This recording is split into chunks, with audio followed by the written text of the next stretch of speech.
Hey, have you checked out the Wish Beads YouTube channel yet? Well, there you're going to see real people who have had real results. They've taken action and are enjoying their wishes that have come true. Wouldn't it be great if we could look into a crystal ball and we could just know the future? Actually, no, I don't think that would be great. But I can understand the impulse and why people go to psychic readers and they want to predict the future. Why? Because they want to minimize, the danger to themselves. They want to minimize failure. They want to make sure that everything's going to turn out all right. But life would be so wildly boring if that was the case, right? I think so. But a few weeks ago, I did a post on my Instagram channel over at wishbeads.official, and I was talking about the power of, in a way, becoming your own crystal ball. And what that looks like is, how do you clear your mind and tune into yourself and tap into your intuition so that you can make decisions that are in alignment with you and what you want, that are going to be good for you. And so instead of looking to somebody else for approval or guidance or whatever, I'm not opposed to having guidance, but I think that cultivating this connection with ourselves is critical. And why I invited you to do the guided visualization is really a practice of meditation, quieting your mind, giving a shower to your nervous system so that you can connect with your own energy, your brilliant, brilliant energy, that you can connect with your heart, which is the sort of seat of what you desire. It's where it lives, in this magnificent area right here in your body, and connect with your heart's desire. But that is a practice. So I encourage you to do and find and actually engage in activities where you're in your flow state. Now, what does that mean? A flow state is where things are effortless, where you are rejuvenated by something that actually naturally quiets your mind. So that can be meditation. It can also be things like sketching or gardening or crocheting or taking a walk in nature. Nature is so good for de-stressing us, calming our minds.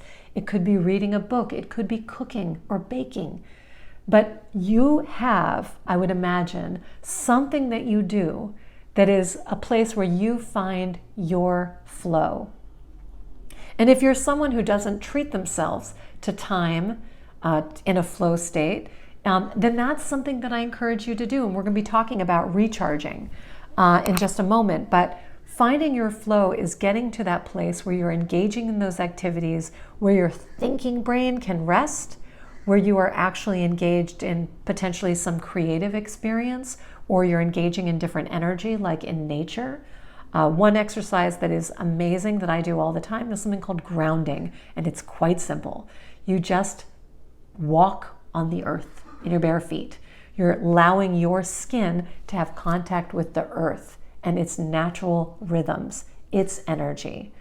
And I think we take for granted in our modern society that because we can have access to screens 24/7, that's where we can put our time. That's where our time and attention is. And yet there's so much power in going for a walk, in not taking your phone or listening to a podcast, but just being quiet and still, of taking a walk on the beach or a stroll in the forest, or kicking your shoes off and walking in some nearby grass at a park.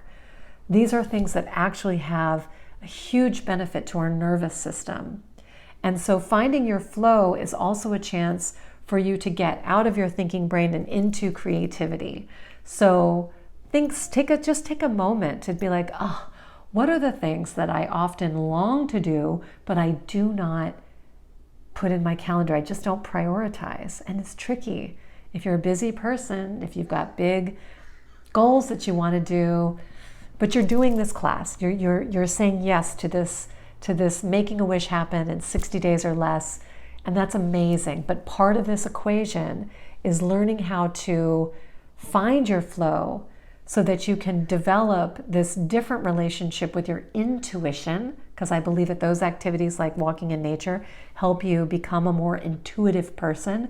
And then you're going to use that precious energy actually towards making your wish. When you look at the people that you want to connect with, your intuition is going to guide you. Your inner knowing is going to guide you to who do you have to contact. What are you going to ask them? What step should you take next? Intuition is really your way to cultivate your own crystal ball, the way that you can see inside yourself. Because I believe you already have everything you need to make your wish come true. And now it's time for you to believe and take action towards your own magic, cultivating your own gifts. Finding your flow is a really powerful practice.